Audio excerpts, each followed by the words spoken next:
La question qui se pose au cardiologue, c'est de savoir si, en effet, chez ces sujets jeunes, on peut fermer des FOP en toute sécurité avec, non pas zéro risque, parce que c'est impossible, mais avec un minimum de risque, alors que les indications explosent et que, bien évidemment, on a vu beaucoup de patients arriver depuis l'été 2017 pour des fermetures de FOP.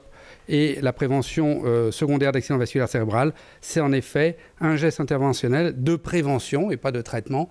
Et donc, il faut assurer un maximum de sécurité. C'est bien ça la question qui est posée dans le titre. Alors, ça, c'était la fermeture du FOP d'hier avec une prothèse Occlutech. Je voudrais commencer par signaler les 4 outils qu'on a à disposition pour travailler. En haut à gauche, eh bien, vous avez l'échographie transthoracique de contraste. C'est elle qu'on utilise pour faire le diagnostic et il faut vraiment insister là-dessus. Vous avez à droite, en haut à droite, l'échographie transœsophagienne qui est celle qui va faire l'anatomie du septum et qu'on va utiliser avant et pendant ou au moins en tout cas une fois chez le patient, et ça peut être uniquement pendant le geste. Vous avez en bas à gauche la microsonde ETO qui permet de faire des gestes maintenant sans anesthésie générale avec un examen relativement supporté chez les patients qui gardent en général un mauvais souvenir dans leur première échographie transœsophagienne et pour lesquels j'ai un peu de mal en consultation à leur dire qu'on va recommencer.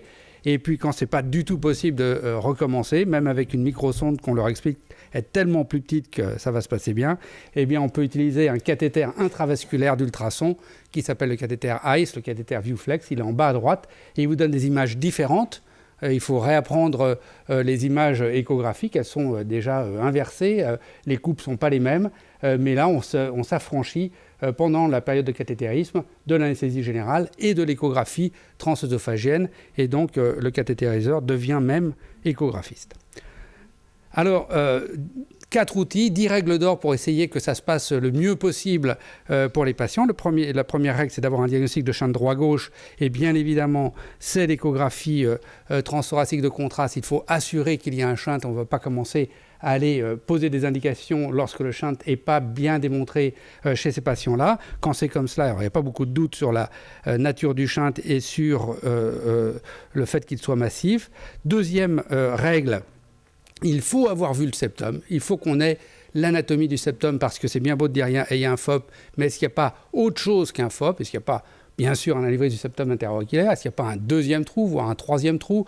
Est-ce qu'il n'y a pas d'autres anomalies sur ce septum? Et voir les structures adjacentes pour choisir au mieux le matériel. Et donc ça, c'est l'échographie transœsophagienne. En général, cette échographie est faite, et très bien faite, quand les patients viennent de chez Yves ou de chez Candice. Ils ont des échographistes qui analysent parfaitement le septum, mais très souvent, on a des patients qui viennent d'autres centres où on est absolument incertain sur la nature de l'échographie transœsophagienne. On n'a pas l'examen, et bien évidemment, on ne va pas recommencer l'examen chez un patient qui n'en veut plus, et bien évidemment, on va réévaluer les choses au cours du geste, en général sous anesthésie générale, pour le rassurer sur la tolérabilité de l'examen. Mais on ne peut pas s'affranchir à un moment donné ou à un autre d'une échographie transœsophagienne pour fermer un FOP. Alors, vous avez ici un exemple d'échographie transœsophagienne, et vous voyez à gauche qu'on a cette cloison très fine entre les deux oreillettes, et puis si vous regardez très attentivement, vous allez voir qu'une membrane apparaît au milieu de l'oreillette droite, et que cette membrane, bien évidemment, elle l'interpelle parce qu'elle va nous poser un problème lors de la fermeture du foramen ovale. Et si vous la voyez pas, elle est au bout ici du curseur. Et donc, c'est exactement ce qui s'est passé au moment de la fermeture.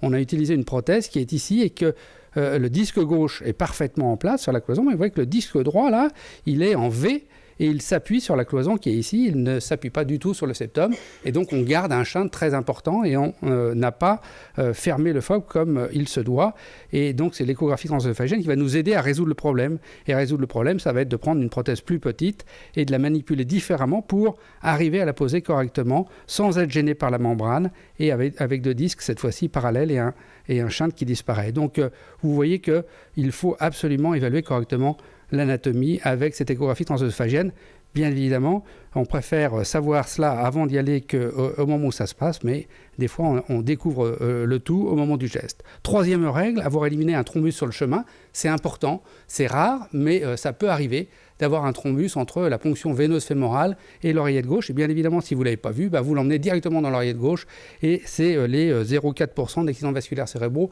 per procédure que vous voyez dans les études. Alors, comment s'affranchir de cela ? Eh bien, toujours demander à la patiente ou aux patients, mais plus souvent les patientes, s'il y a des antécédents de phlébite ou d'embolie pulmonaire. Et si c'est le cas, en tout cas, à chaque fois, nous, on fait une angiographie veineuse pour s'assurer que sur le chemin, il n'y a pas un thrombus dans la veine fémorale ou sur la veine cave avant d'arriver sur le septum. Et puis, bien évidemment, c'est rarissime, mais vous pouvez aussi trouver parfois un thrombus enclavé dans le FOP. Et bien évidemment, si vous n'avez pas l'examen pour le voir au moment où vous faites le geste, vous emmenez tout au bout de votre cathéter et c'est la catastrophe. Donc là encore, l'imagerie est importante au moment du geste pour s'assurer qu'on n'a pas un thrombus sur le chemin et qu'on ne va pas causer des dégâts en voulant fermer un FOP en termes de prévention secondaire d'AVC. Quatrième règle, il faut évaluer les causes possibles d'embolie de prothèse, qui est une catastrophe quand ça survient. Alors, je vous rassure, ça survient quasiment jamais, mais ça survient quasiment toujours avec les mêmes causes. Et quand on reprend rétrospectivement les accidents d'embolie de prothèse, c'est souvent la même chose. C'est un septum épais qui n'a pas été vu ou pas suffisamment analysé, en général plus de 10 mm, souvent même 14-15 mm.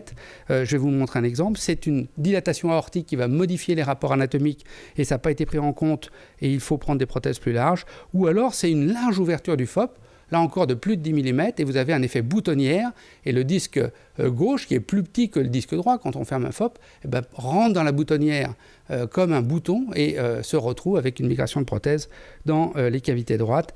Et bien évidemment, c'est des choses qu'il faut prévoir et ça se voit ici. Vous voyez, vous avez un septum extrêmement épais et ça, c'est un souci. Il va falloir prendre des prothèses particulières avec des disques de même taille et pas des disques asymétriques pour aller pincer ce septum et être sûr qu'on a une stabilité de prothèse. La dilatation de l'aortique, ça se mesure. Et puis, vous voyez, vous avez des formes frontières comme celle-ci. Ce patient a été adressé pour un FOP. En fait, c'est une forme frontière avec un petit ostium secondum, une petite CIA. Et bien évidemment, ça ne va pas se fermer comme un FOP. Il va falloir, dans ce cas, utiliser une prothèse de CIA et pas une prothèse de FOP, parce que votre prothèse de FOP, eh bien, elle peut faire bouton dans la boutonnière et migrer. Et donc, il faut, quand on ferme des FOP, savoir fermer des CIA pour la sécurité de ces patients qui probablement correspondent à 5% des patients qu'on voit, mais quand il est sur la table, il faut le fermer correctement avec la bonne prothèse. Alors, cinquième règle, il faut mesurer les choses. On fait du prêt-à-porter en termes de fermeture de FOP et il faut choisir la prothèse en fonction de l'anatomie. Et bien évidemment, quand vous avez un anévrisme du septum interauriculaire comme cela, ce n'est pas la même prothèse que quand vous n'en avez pas. Quand vous avez comme ici un septum un peu épais, c'est pas la même chose. Et puis, ce qu'on veut absolument éviter, c'est ce genre de choses, c'est-à-dire le glissement de la prothèse dans le FOP ou la petite CIA ou une fente qui s'est créée au moment où on cathétérisait le patient et on laisse au bout de la prothèse un shunt qui n'est pas admissible. Et donc, il faut soit éviter cela, soit quand on l'a, fermer ce trou par une deuxième prothèse. Alors, quand on choisit la prothèse, ce qui est important, contrairement à ce qu'on pense quand on débute, ce n'est pas le disque droit, c'est le disque gauche, car le conflit vient avec le disque gauche. Il vient à la fois pour les shunts résiduels, mais aussi pour le conflit qu'on a avec l'aorte. Et je vais utiliser ici une image de cathéter intravasculaire, intracardiaque, d'échographie, pour vous montrer qu'en effet, le disque droit, il est en général très bien aligné et couvre très bien le septum, et va s'appuyer très gentiment sur l'aorte, mais que le disque gauche, lui, eh bien, il a tendance à aller vouloir épouser la paroi aortique, et s'il est trop grand, il peut s'appuyer trop sur cette paroi aortique. Et vous savez qu'il y a eu des cas rapportés d'érosion aortique avec les prothèses de fermeture de FOP, et donc c'est des choses qu'il faut avoir en tête. On n'en a jamais vu ici, depuis 15 ans que je ferme des FOP, mais en tout cas, c'est des complications rapportées, rarissimes, mais qui sont bien évidemment très ennuyeuses, et c'est le disque gauche qui fait le malheur des érosions aortiques. Alors, septième règle, Il faut savoir fermer une CIA, je vous ai montré pourquoi, parce que vous pouvez vous retrouver avec des situations où vous avez des formes frontières, voire d'authentiques CIA associées au FOP, et vous pouvez avoir et un FOP et une CIA, et parfois la CIA n'a pas été vue par l'échographiste, et donc vous vous retrouvez dans une position où il faut fermer et le FOP et la CIA, et puis il faut savoir faire un transseptal, parce que des fois, ça ne se passe pas comme on veut, et qu'on n'arrive pas à placer la prothèse là où on veut, ou on n'arrive pas à passer dans le long tunnel que peut avoir un FOP, et donc dans ce cas de figure-là, eh bien, il faut pouvoir faire un transseptal. C'est ce qui est arrivé ici, un jour où ce patient était adressé pour un FOP tout à fait simple et tout à fait classique, et vous voyez qu'il était impossible de franchir ce long tunnel, et donc sous cathéter ICE, c'est pas sans doute la situation la plus confortable, j'ai fait un transseptal ici, vous voyez l'aiguille au bout sur le septum, et une fois que vous avez fait ce transseptal en sécurité, eh bien, vous pouvez mettre un cathéter en plein milieu du septum et couvrir parfaitement votre FOP et le fermer correctement. Donc il faut et savoir fermer des CIA et faire un transseptal quand on veut fermer des FOP. 8e règle, assurer la stabilité et la bonne position de la prothèse et surtout ne jamais laisser une prothèse qui n'est pas bien placée en place. Il faut la reprendre et la changer. Et c'est pas concevable de laisser une prothèse qui ne fait pas le job en place. On ne la largue pas, même si elle a l'air très jolie. Et c'est le cas ici de ce patient qui avait une forme frontière de FOP-CIA et pour lequel j'ai utilisé, comme vous le voyez ici, une prothèse de CIA. Vous voyez que le disque là est différent, trapézoïdal, ici à gauche, et on a l'impression que cette prothèse est magnifique, parfaitement en place, et vous ne voyez pas le disque droit, parce que le disque droit épouse parfaitement le disque gauche. Et en fait, ça c'est très ennuyeux, c'est ce qu'on appelle les trop belles prothèses. Ça veut dire qu'il n'y a aucune compression sur le moyeu central de cette prothèse de CIA. Et donc quand vous faites des tests de stabilité, parfois ça tient, mais parfois ça ne tient pas. Et il ne faut pas laisser ces prothèses en place. Et c'est ce qu'on a fait ici. On a changé la prothèse pour une prothèse plus grosse. Et cette fois-ci, vous voyez parfaitement les deux disques, et en particulier le disque droit qui est ici, avec une vraie compression qu'on a mesurée. Et donc le risque emboligène de prothèse a disparu. Mais les trop belles prothèses, il faut s'en méfier. 9e règle, contrôler après le largage. On vérifie ce qu'on a fait, on ne s'en va pas content de nous sans avoir regardé le résultat. Et donc ça se fait très simplement par des angiographies, comme vous voyez ici, et l'étanchéité est parfaite sur cette prothèse en angiographie. Mais mieux que l'angiographie, c'est en même temps le contraste mesuré par l'échographie. Et vous voyez qu'ici, il n'y a pas une seule bulle qui passe de l'autre côté de la prothèse. Donc on peut rassurer tout le monde et dire qu'en effet, la prothèse fait le job, le FOP est fermé et la prévention secondaire d'AVC va se faire. Et puis des fois, c'est un peu plus compliqué que prévu et il faut fermer les deuxième, voire troisième trous résiduels. Et ça nous est arrivé il n'y a pas très longtemps avec Najib. Voilà une prothèse mise en place pour fermer un FOP. On était a priori content. On se disait que le travail était fait, et puis on fait les contrôles et on a un shunt massif sur cette prothèse. Et donc on commence à chercher où est le shunt, et en fait, le shunt était en antéro-supérieur, donc en fait près du FOP qu'on devait fermer.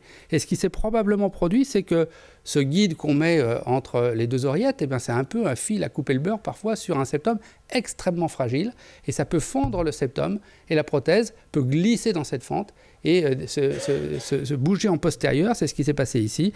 Et donc il faut retourner dans l'autre trou à côté de la prothèse. C'est ce qu'on a fait ici. J'ai passé un guide à côté, c'est pas toujours très simple, et on y arrive, et on met une deuxième prothèse cette fois-ci pour fermer correctement le septum et ne pas laisser un shunt résiduel. Donc le travail est fait, mais au prix de deux prothèses. Alors voilà ce qui se passe en consultation avec tous ces outils et ces règles que l'on connaît maintenant quand on a un FOP à fermer. Voilà les questions que je me pose. Est-ce qu'on a eu une échographie transœsophagienne de fait? C'est-à-dire, est-ce que l'anatomie du septum a été correctement regardée? Est-ce que ça a été fait à l'extérieur ou chez nous?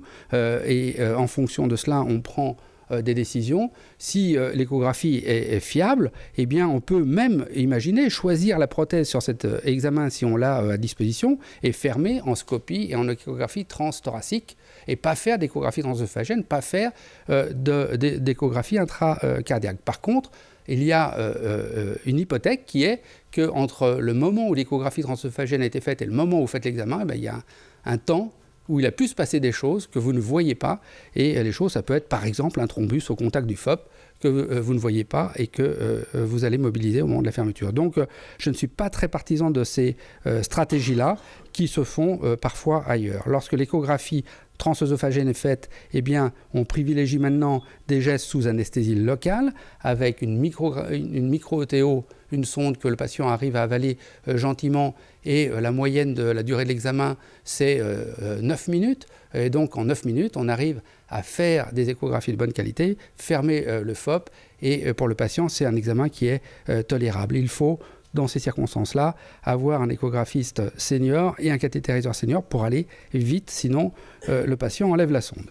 L'autre solution, c'est d'utiliser le cathéter intravasculaire ICE et donc de tout faire en cathétérisme avec les ultrasons intracardiaques.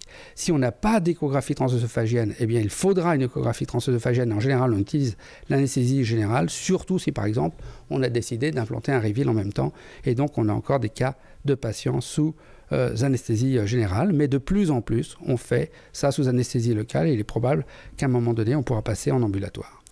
Alors voilà ce que je voulais vous dire et les prothèses, en général, ça se passe bien, mais faut-il encore avoir un peu de précaution pour mettre ces prothèses en place. Je vous remercie. Tu nous as pas parlé après beaucoup du suivi en termes d'anticoagulation, d'antiagrégants et de surveillance de la persistance ou non d'un passage. Dans quel pourcentage il y a un passage? Est-ce que ça a vraiment un impact sur le pronostic est-ce qu'il faut le regarder ou est-ce qu'il ne faut même pas le regarder? Alors il y a toujours un petit passage après la procédure parce que ces prothèses ne sont pas complètement étanches. C'est des fils tressés, donc il y a une petite membrane à l'intérieur, mais dans les premières semaines, il y a quelques bulles encore qui passent dans la prothèse. Et puis, ça s'arrête en général entre 3 et 6 mois. Donc, il faut faire un contrôle à 6 mois. Avant, on risque d'avoir encore un petit chinte résiduel et ça inquiète les patients. Donc, on fait plutôt l'échographie transthoracique de contraste à 6 mois. Et on ne sait absolument pas le traitement antithrombotique qu'il faut donner à ces patients. Donc, les cardiologues interventionnels qui ont vécu avec aspirine et Plavix pendant 3 décennies, ils font aspirine et Plavix, mais ça n'a pas beaucoup de sens. On est dans l'oreillette. Des fois avec un peu de stase autour de la prothèse. On pourrait imaginer qu'un traitement anticoagulant simple par un AOD ce soit mieux. Ça n'a pas été évalué.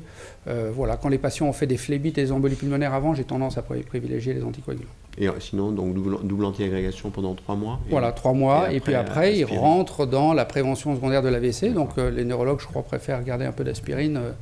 Mais les patients demandent, est-ce que je pourrais arrêter un jour l'aspirine? Je les renvoie vers vous et vous vous débrouillez avec l'aspirine. et un petit mot sur la FA post-procédure. Alors, est-ce que maintenant il y a une attitude finalement de prévention systématique ou comment tu? Alors pour moi, c'est la complication du FOP, c'est celle-là. C'est l'AFA post-procédure. C'est pas, une fois qu'on a acquis toutes les techniques pour que ça se passe bien, la complication la plus fréquente, c'est quand même la fibrillation auriculaire post-procédure qui survient, d'après les études, dans 5% des cas à peu près, ça oscille entre 3 et 6%, dans les études randomisées, des études qui n'ont jamais cherché à bien les identifier, donc c'est largement, à mon avis, sous-estimé. Et on voit quand même un certain nombre de patients qui rappellent pour des symptômes, des palpitations, parfois des essoufflements, parfois des douleurs thoraciques, dont une récemment pour une collègue qui était une vraie douleur angineuse et qui était en fait de l'arythmie. Et donc ça, c'est quand même le vrai problème. Alors la bonne nouvelle, c'est qu'en général, à 3 mois, ça s'arrête et que ça disparaît et que ça répond très bien aux antiarythmiques, que ce soit les bêta-bloquants ou la flécaïne. Mais voilà, il faut sans doute aussi les anticoaguler quand ça survient. Et je pense qu'on sous-estime le problème. C'est quand même une maladie, le FOP et la CIA, qui survient chez des gens qui font plus l'AFA que les autres et qui la font encore plus quand on a mis une ombrelle. Donc voilà, c'est à mon avis la complication la plus ennuyeuse.